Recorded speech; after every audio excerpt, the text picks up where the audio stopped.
नमस्कार दोस्तों, स्वागत करते हैं आप सभी का एक बार फिर से एसपीडी न्यूज़ के एक ताज़ा तरीन और आज के एक latest and fresh new episode पर, जहां पर हम आप सभी को बताने वाले हैं पूरे देश और दुनिया की कुछ बेहद महत्वपूर्ण खबरें। जी हां, आज की जो सबसे पहली और सबसे बड़ी खबर कि आकाश से होगी एलएसी की रक्षा, चीन को चंद सेकंड में उड़ा देगा ये एक बेहद बड़ा चीज। जी हाँ, आपको इसके बारे में पूरी जानकारी देंगे कि किस तरीके से भारत मुंहतोड़ जवाब देगा, वो भी आकाश से। और साथ ही में बता दें कि यहाँ पर गलवा घाटी में हिंसक झड़प से पहले चीन ने सीमा पर भेजे थे पेशेवर मार्शल आर्टिस्ट। क्या आपको ये बात पता थी? यानी कि जो भी हिंसक झड़प हुई है उससे पहले यहाँ पर जो पेशेवर यानी कि ट्रेंड मार्शल आर्टिस्ट होते हैं उन सभी को भेजा गया था। आपको इसके बारे में पूरी जानकारी देंगे कि आखिर चाइना ऐसा क्या कुछ चाह रहा था जो कि भारत के ऊपर बेहद मुसीबत बनकर आ सकती थी, लेकिन ऐसा शायद नहीं हो पाया है। और आपको इसके बारे में भी बता दें कि एलएसी पर तनाव कम करने के लिए भारत और चीन के बीच अब हर हफ्ते होगी बातचीत। जी हाँ, क्या आपको लगता है कि यहाँ पर बातचीत से समाधान निकलेगा या फिर चाइना एक बेहद बड़ी चाल चल के यहाँ पर बातचीत कर करके पीठ पीछे कुछ और ही चीज करेगा, यानी कि बेहद बड़ी प्लानिंग चाइना की? क्या लगता है आपको? नीचे कमेंट कर सकते हैं। और साथ ही में ये भी बताइए कि क्या यहाँ पर बेहद बड़ा विश्व युद्ध हो सकता है कि नहीं। और साथ ही में आपको बता दें कि नेपाल के पीएम ओली का आरोप, भारत रच रहा है मेरी सरकार गिराने की साजिश। आप क्या सोचते हैं इस बारे में? कमेंट करें। और साथ ही में आपको बता दें कि यहाँ पर दुनिया भर में कोरोना संक्रमितों की संख्या आप सोच नहीं सकते 1 करोड़ के पार जा चुकी है। जी हाँ, बता दें कि करीब 5 लाख की अब जो है मौत हो चुकी है। बेहद दुखद खबर। दोस्तों, इसी के साथ जो अगली बेहद बड़ी खबर है कि 1 जुलाई से बदल जाएगा एटीएम से जुड़ा एक बेहद बड़ा नियम। आपको पैसे निकालने पर बेहद बड़ा चार्ज देना पड़ेगा। आप सभी को पूरी डिटेल बताएंगे कि आखिर कितना पैसा आपको ढीला करना पड़ेगा जिससे कि आपके पैसे निकले। दोस्तों, इसी के साथ जो अगली बेहद बड़ी खबर है कि महामारी के बीच काम पर लौटने के लिए मजबूर हो चुके हैं प्रवासी मजदूर, और उन्होंने कहा है कि भूख से अच्छा तो कोरोना हो जाए।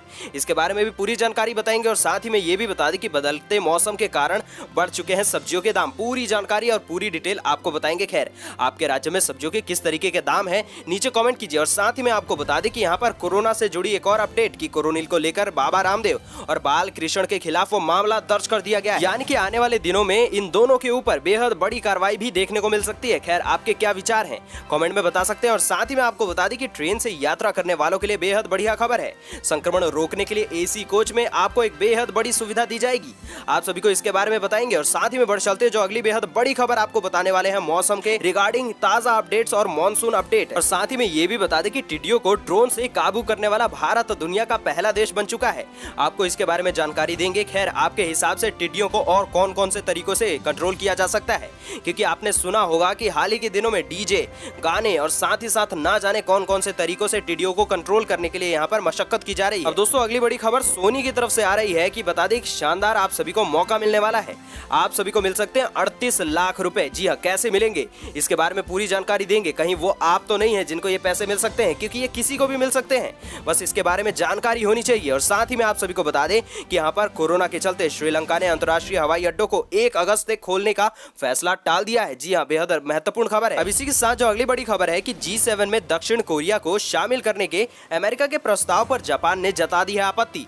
इसके बारे में पूरी डिटेल बताएंगे, क्योंकि यहाँ पर बेहद बड़ा फैसला भी लिया जा सकता है। और साथ ही में आपको बता दें कि राजस्थान बोर्ड के तहत राजस्थान की बोर्ड की जो 10वीं की बची हुई परीक्षाएं थी वो अब से चालू कर दी जाएंगी। तो दोस्तों, यही सारी जानकारी को हम पूरे डिटेल में जानेंगे, लेकिन उससे पहले आप सभी से रिक्वेस्ट भी करेंगे कि वीडियो को कर दे लाइक शेयर, साथ ही कर दे चैनल को सब्सक्राइब, घंटी के बटन को दबाना बिल्कुल ना भूले, क्योंकि आगे आने वाले समय में आपको सारी महत्वपूर्ण जानकारियां हम देते रहेंगे और आप देखते रहेंगे। चलिए अब सीधा बढ़ चलते हैं आज की सबसे पहली महत्वपूर्ण खबर पर। जी हाँ, आपको बता दें कि पूर्वी लद्दाख में वास्तविक नियंत्रण रेखा यानी कि एलएसी पर भारत ने चीन के किसी भी दुस्साहस का मुंहतोड़ जवाब देने के लिए सतह में हवा में मार करने वाली आकाश समेत मिसाइल रक्षा प्रणाली तैनात कर दी है। आप समझ सकते हैं कि यहाँ पर दोनों देशों के बीच जो भी यहाँ पर कुछ चल रहा है वो कितना ज्यादा गंभीर हो चुका है। आपको बता दें कि यह मिसाइल रक्षा प्रणाली चीन की सेना के किसी भी, जी हाँ, किसी भी उकसावे की कार्रवाई की स्थिति में महज चंद सेकंड में ही करारा जवाब देने में सक्षम है। यानी कि कुछ ही सेकंड में आप समझ सकते हैं कि क्या से क्या कुछ कर सकती है। और बता दें कि भारत ने यह कदम सीमा पर चीन के जंगी विमान और हेलीकॉप्टर की तैनाती बढ़ाए जाने के बाद उठाया है। दोस्तों, आप सभी को हम आसान भाषा में समझाएं तो चाइना ने जंगी विमान और हेलीकॉप्टर्स की तैनाती कर दी है, तो वहीं भारत ने भी मिसाइल रक्षा प्रणाली की तैनाती कर दी है।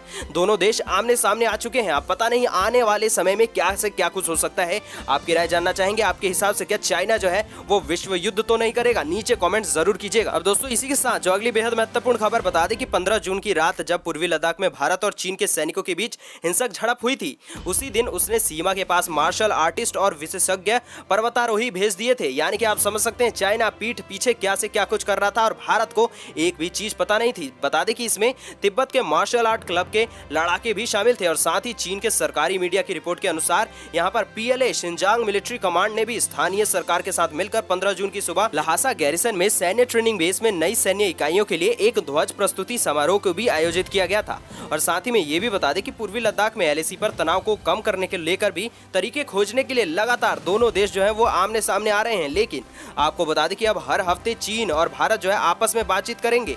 क्या आपको लगता है कि इससे कोई भी समाधान निकलेगा या फिर चाइना फिर से पीठ पीछे बातचीत करने के बाद जो है हमला कर देगा? दोस्तों इसी के साथ जो अगली बेहद महत्वपूर्ण खबर है कि दुनिया भर के 200 से ज्यादा देशों में कोरोना वायरस जो है अपना कहर बरपा रही है और इसी बीच दुनिया में कोरोना संक्रमितों का जो आंकड़ा होता है 1 करोड़ को पार कर चुका है। और वहीं अभी तक बता दें कि 5 लाख लोग ऐसे हैं जिन्होंने अपनी जान भी गंवा दी है। और बता दें कि यहाँ पर यह भी बताया जा रहा है कि अमेरिका में अकेले 25 लाख लोग से ज्यादा जो है वो संक्रमित हो चुके हैं। खैर आप सभी से पूछना चाहेंगे कि यहाँ पर आपको क्या लगता है कि ये 1 करोड़ का आंकड़ा कहाँ तक जाकर रुकेगा और कितने लोग जो है अपनी जान गंवाने वाले हैं इस कोरोना वायरस से? दोस्तों इसी के साथ जो अगली बेहद महत्वपूर्ण खबर है कि ट्रेन से यात्रा करने वालों के लिए एक बेहद बढ़िया खबर है।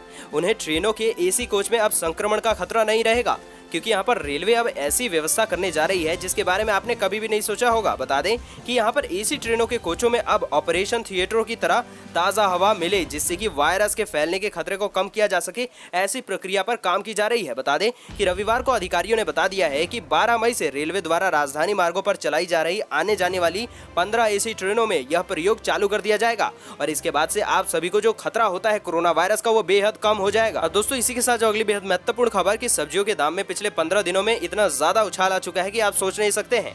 इसकी मुख्य वजह जो है वो मौसम में बदलाव है और साथ ही ये भी बता दें कि पेट्रोल और डीजल की जो बढ़ती कीमतें हैं उन्होंने भी इसमें योगदान दिया है। साथ ही ये भी बता दें आप सभी को कि पिछले 15 दिनों में आलू, टमाटर और गोभी के दाम में इतना ज्यादा इजाफा कर दिया गया है, यानी कि 2 रुपए से लेकर 20 से 25 रुपए तक के यहाँ पर जो इजाफे कर दिए गए हैं। और आपको बता दें कि फलों पर कोई भी असर नहीं पड़ा है। अब चलिए आलू, प्याज, टमाटर इन सारी सब्जियों के दाम जान लेते हैं। बता दें कि आलू की जो दाम है वो 25 रुपए से लेकर 40-45 रुपए तक भी बिक रहा है, यानी कि 1 किलो का दाम। और साथ ही में प्याज की बात करें तो 25 से लेकर 30 से 35 रुपए प्रति किलो, टमाटर जो है वो 40 रुपए से लेकर 70 रुपए प्रति किलो, जी हाँ बेहद ज्यादा महंगा। भिंडी की बात करें तो यहाँ पर 10 रुपए से लेकर 20 रुपए प्रति किलो, गोभी जो है 40 से लेकर 60 रुपए प्रति किलो। खैर दोस्तों आप सब नीचे कमेंट करके बताइए कि आपके इलाके में ये सारी सब्जियों के दाम किस तरीके के हैं। दोस्तों इसी के साथ जो अगली बेहद महत्वपूर्ण खबर है कि राजस्थान की राजधानी जयपुर में एक वकील ने बाबा रामदेव, आचार्य बालकृष्ण और अन्य के खिलाफ शिकायत दर्ज करा दी है। आगे क्या कुछ होगा कोई नहीं जानता है। इसके बाद इनके खिलाफ जो है मामला दर्ज कर लिया गया है और बता दें कि इसकी जानकारी जयपुर के ACP अशोक गुप्ता ने दे दी है। और वहीं बता दें कि उन्होंने कहा है कि हमें बिना किसी परीक्षण के कथित तौर पर कोरोना वायरस की दवा विकसित करने के दावे के लिए बाबा रामदेव और साथ ही साथ उनके जो साथी लोग होते हैं उन सभी के खिलाफ शिकायतें मिली थी। खैर दोस्तों हम आप सभी से एक बार फिर से पूछते हैं, आपको क्या लगता है कि दोनों के खिलाफ जो मामला दर्ज हुआ है कौन सी कार्रवाई की जाएगी और क्या आपको लगता है कि कोरोना वायरस की जो दवा बनाई गई है उसका क्या कुछ होगा, बिक्री होगी या फिर उसे बैन कर दिया जाएगा? अब चलिए सीधा बढ़ चलते हैं जो अगली बेहद महत्वपूर्ण खबर की देश भर में 1 जुलाई से बैंकिंग से जुड़े कई अहम बदलाव किए जा रहे हैं। और बता दें कि इसमें ATM यानी कि बैंक ATM से कैश निकालने और अकाउंट में मिनिमम बैलेंस मेंटेन करने को लेकर भी बेहद बड़े नियम शामिल हैं। आपको बता दें कि देश में फैले कोरोना संकट में सरकार ने बैंक के ATM यानी कि SBI कस्टमर्स के लिए यहाँ पर जो पैसे निकालने में छूट दी गई थी वो छूट अब 30 जून को खत्म कर दी जाएगी। चलिए दोस्तों जानते हैं मौसम समाचार और वेदर के लेटेस्ट अपडेट। जी हाँ आपको बता दें कि मानसून के चलते देश के कई इलाकों में अच्छी बारिश हो रही है, लेकिन बहुत सारे ऐसे भी इलाके हैं जहां बिल्कुल भी बारिश नहीं हो रही है। आपको बता दें कि मौसम विभाग ने अगले 4 से 5 दिनों में देश के कुछ इलाकों में भारी बारिश का अलर्ट जारी कर दिया है। और आपको बता दें कि मौसम विभाग जो है यानी कि IMD उसके मुताबिक कर्नाटक से लेकर लक्षद्वीप, मालदीव के ऊपर हवा का एक बेहद बड़ा दबाव बन रहा है। और बता दें कि इसी वजह से अगले 2 से 3 दिनों के दौरान दक्षिणी राज्यों में तेलंगाना, कर्नाटक और केरल में भारी वर्षा हो सकती है और जबकि तमिलनाडु और आंध्र प्रदेश में हल्की से मध्यम बारिश हो सकती है। और साथ ही बता दें कि मध्य भारत में भी ओडिशा, छत्तीसगढ़, मध्य प्रदेश, गुजरात और महाराष्ट्र में रुक रुक कर भारी बारिश हो सकती है। अब दोस्तों इसी के साथ जो अगली बेहद महत्वपूर्ण खबर की नेपाल के प्रधानमंत्री KP शर्मा ओली ने रविवार को एक कार्यक्रम में भारत पर अपनी सरकार गिराने का आरोप लगा दिया है।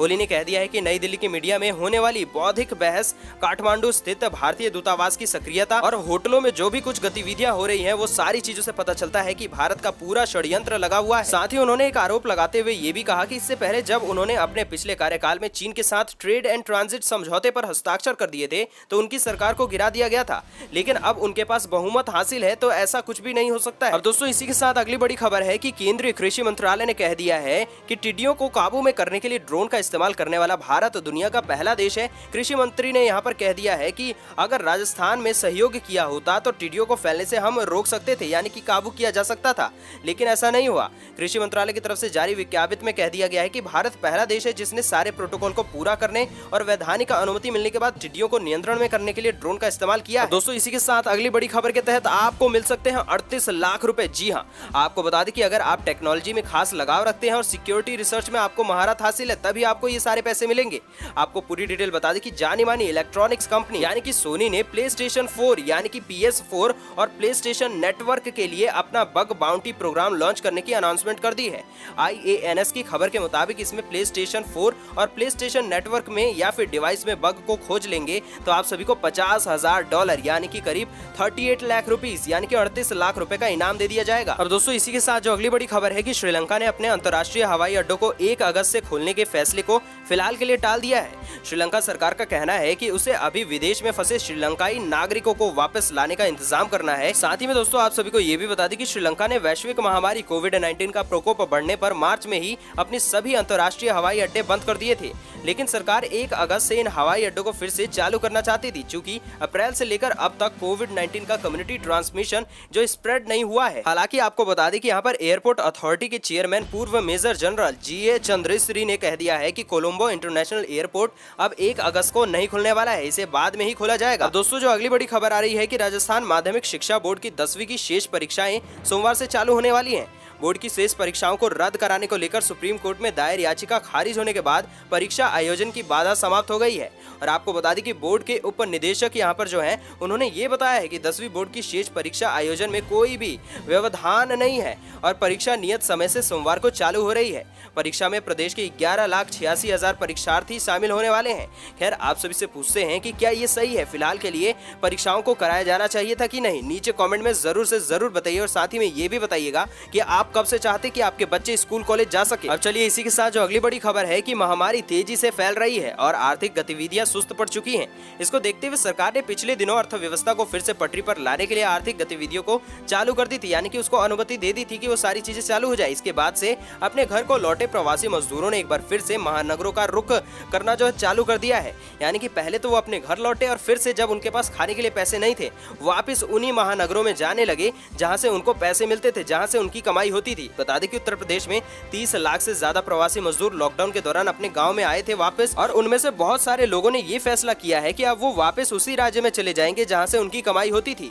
और आपसे भी हम पूछते हैं कि अगर आप भी एक प्रवासी मजदूर हैं तो क्या आप भी उस राज्य में जाने के लिए तैयार हैं जहां से आपकी कमाई होती थी, या फिर इसी राज्य में रहकर कोई रोजगार करेंगे? अब दोस्तों इसी के साथ जो अगली बेहद बड़ी खबर है कि जापान ने G7 में दक्षिण कोरिया को शामिल करने के अमेरिका के प्रस्ताव पर आपत्ति जता दी है।